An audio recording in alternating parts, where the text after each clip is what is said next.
You might notice that I'm in a slightly peculiar position at an electric charging station. Here with me is Eric Bostrom. Hey Eric, what are we doing here? It's not a prop. We're really charging the bike. Yeah, what bikes are we riding anyway? We're riding the Brammo Empulse R. Okay. And we have a 2013 model and a 2014 model.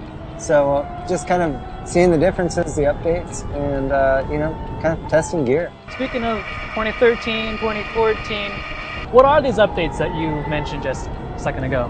The nuts and bolts of it are really in the motor performance, which is paired nicely because it makes the whole bike just feel like a better package. Of course, there's like some kind of ergonomic changes and a few facelifts, like a new dash and little things. But the big part about the motor is more power, more range because it's more efficient, smoother shifting, and smoother transitions, and then a different programming with the motor controller to kind of augment the whole, like, this is a motorcycle and it acts and feels like a motorcycle. 54 horse, 66 foot-pounds of torque.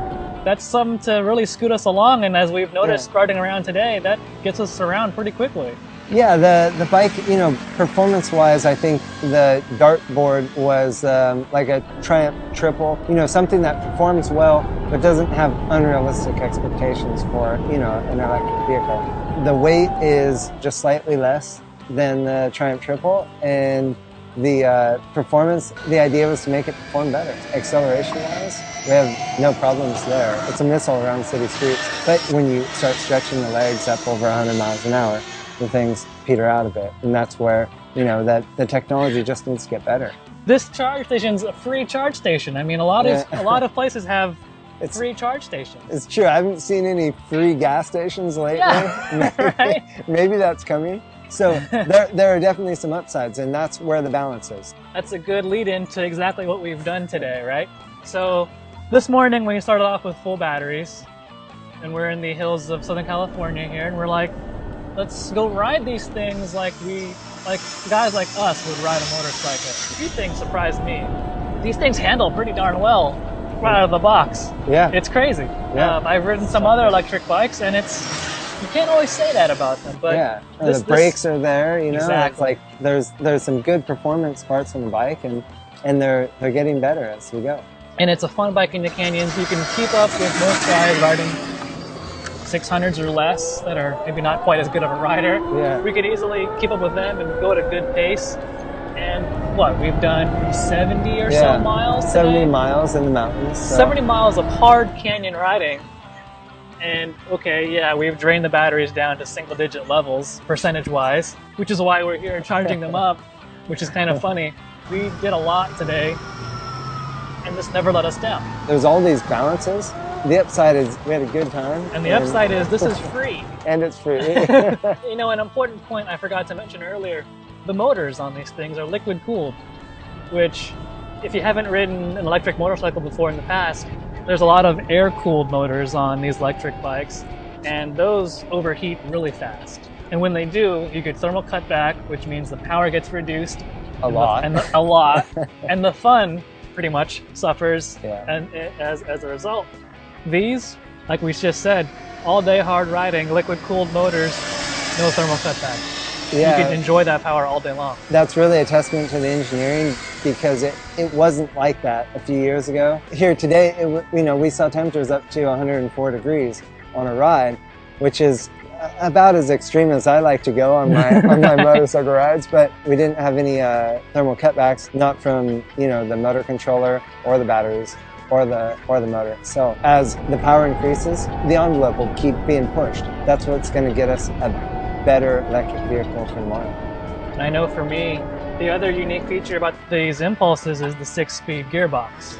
And I rode an earlier model Impulse with the 6-speed, and I gotta say it sucked. I mean, I'll just be honest, it was not a good system. This 2014, it's updated, new gearbox, and you weren't kidding, it shifts well. I could clutchless upshift with it like I would a gas bike, and it didn't upset the bike in any way.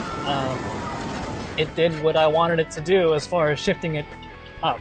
It was still a bit clunky shifting down, I would still say, but between, I think it was the 2012 model that I rode, And this one, just that 2-year span, you Brammo guys have done a lot of good work getting this transmission to be a lot smoother in the engagement. The interesting thing about that is the internal parts of the transmission, nothing's changed. So all of the changes that you're describing have come from the new motor and the motor controller, so the electronics. And who knows what's going to be updated next. I know you've done a lot of development work on these bikes. Is there anything, does this bike have any feedback that you've directly contributed to? Very much so. Most everything in the throttle, the relationship between what happens when you accelerate and decel has been a big part of working with the electronic engineers. And then the chassis and suspension tuning has been very much my end of it. Well, it's cool to say that your input has already affected this bike. Yeah, you're on board. You've only been on board fairly short amount of time. Yeah, just 2 years. With like a gas bike, if you were working with whoever the gas bike manufacturer would be for 2 years, your input wouldn't be felt until a bike would be introduced 5 years from now. If ever. If ever. And that is, I think, two benefits there of it's an American company, so they're built, in Oregon. In Oregon, not too many hours from home, and then a small company. So we're able to initiate change quickly. Because I can tell you from even working with manufacturers for, 4 or 5 years at a time, you'd be the kid in the back of the car, like holding your breath and jumping up and down, and no matter how blue you turned, nothing would ever change with the bike. Frustrating. But it's part of being just a small cog in a big machine. Exactly. However, with that being said, I do have one little complaint. Good. Which directly, after your answer, which directly is your fault. Oh, shit. Well, I'm not perfect. Getting off the throttle, I felt a lot of regenerative effect on decel. Similar to, say, a V-twin, like a big cylinder V-twin. Just a lot of decel effect that I wasn't really expecting. I love where you're going with that, though. It would be really neat to have the consumer be able to fine-tune that for their preference, because deceleration rate is very much personal preference. 2014 Impulse R, it's made leaps and bounds over the last one I've ridden. So what's the price on these things? They retail for $18,995. Biggest thing is to get on a test ride on, see if it's the right bike for you. Brammo.com? Brammo.com. That's where you find them. Yeah. Very cool. Eric, thanks so much, man. Cool, sure. Thank you. Yeah, it's fun. All right, you've heard what Eric has to say about these things. For the full article, go right here, motorcycle.com, read my full story. I'm sure you'll like it. Ignition switch. We turn it on. We wait for it to boot up. It goes through its starting sequence. When you see drive appear, then you go to the starter button and hold it down for a couple of seconds until the bike becomes live, at which point it displays on and kickstand down. The bike's still not live, so it's safe. If we put the kickstand up, the bike flashes that it's live and the throttle becomes active, and that's the basic starting sequence.